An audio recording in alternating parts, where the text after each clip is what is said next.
Right on. All right. I'm just going to double check, make sure the other venues can see me real quick because we're doing a little stream. Trev, text me if you're on the stream. Just want to make sure everybody's hearing me. Stream is on? Yep.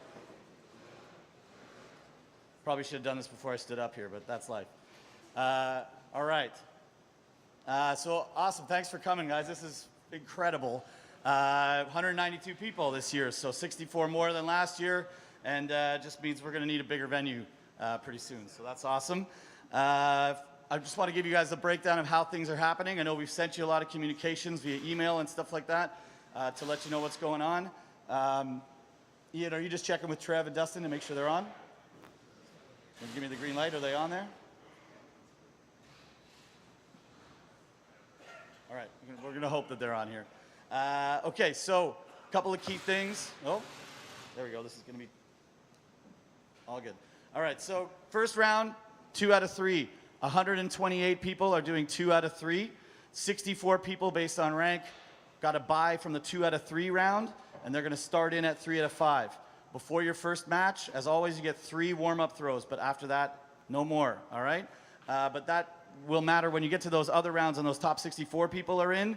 They're going to get their 3 warm-ups, but they're going to be playing an opponent who's already done theirs, right? So just make sure that only that one person is doing it. We've talked a lot about refereeing and how that's going to be treated. All of your coaches that are on the lanes are active referees. The crew that I've got here are secondary officials. So you got Tom and Nick and Avery and Ian.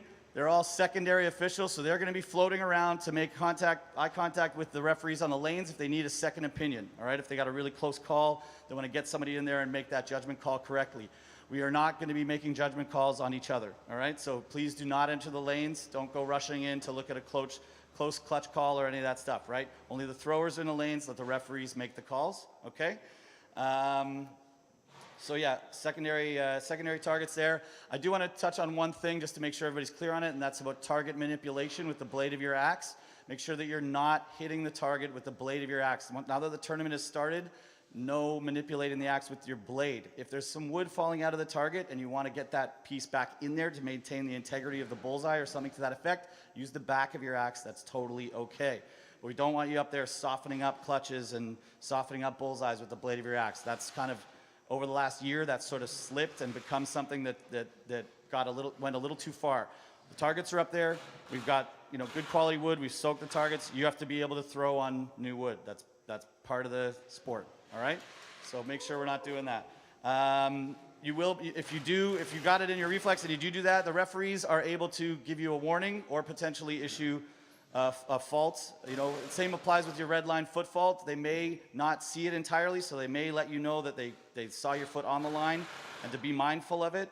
The referee makes the call. If you're the opponent against that person, it's not your call to make, all right? So let the referee make the call, and they'll do that. And they have the liberty, again, to issue warnings if they're seeing something that might have been a fault, but they can't quite see the foot.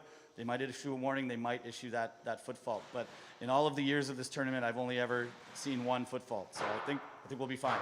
You guys all know what you're doing. Okay, I think that's good. All right. Hold on. Pause. Sorry, guys. All right, we are going to do the 2 national anthems, and then we are going to do the oath because we're throwing in a battle venue. It's our tradition that we do the battle oath before we start throwing, so we'll do that last. The oath is on the back wall over there if anybody doesn't know it. We hold our axes in the air and scream like semi-lunatics and get our game on. So at that note, I think, Ian?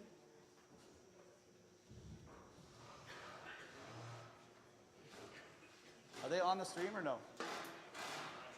They're on now. They weren't on before. Okay, they had sound. Okay, great. All right, we're good. They couldn't see me, but they could hear me. That's really the important part. Nobody needs to look at me any longer. Okay, so we're going to do the national anthems. So hats off, please. Stand up if you can. And I'm not going to stand on the table for that. And we'll get started. Go for it.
Okay. Stop. We're good. Stop. Okay. So I guess 2 other quick things. If you're looking for where you're throwing next, it's on those TVs. If you want to see the bracket, we're showing what we can on that, but it's not a moving screen. You can log into the axscores.com website and do that. Please do not ask us for the Wi-Fi password. It is occupied. All right? And then the one last thing that I forgot to mention earlier is do be conscious of making that stop in momentum at the red line, even if you're the secondary thrower, right? We need you to acknowledge that you've watched and seen where your axe landed. It's not just about your opponent. Don't be casual about that. Please also keep that in mind for the big axe. I know sometimes you can get in a rhythm because you're throwing alone, but we still want to see you stop. Just have that beat where your momentum stops and your throw is complete, and then you can approach the target. Okay? Again, referees will be at liberty to warn you if they see something that they want to, where you might be close, and we'll dish those out to make sure we're setting the tone early. But be mindful of that stuff, okay? The black line is the foot fault line for big axe, okay? All right, I think we're ready to rock. Last thing is let's do the oath and then get game on, all right? Remember Primal Man, who only had his hands, who forged in fire and steel, the tools to kill his meal. We honor him this day and pray our acts to stay. Welcome to NATC 2019. Good luck, good luck, good luck, everybody. Good luck. Bye. Good luck, everybody. Let's do it.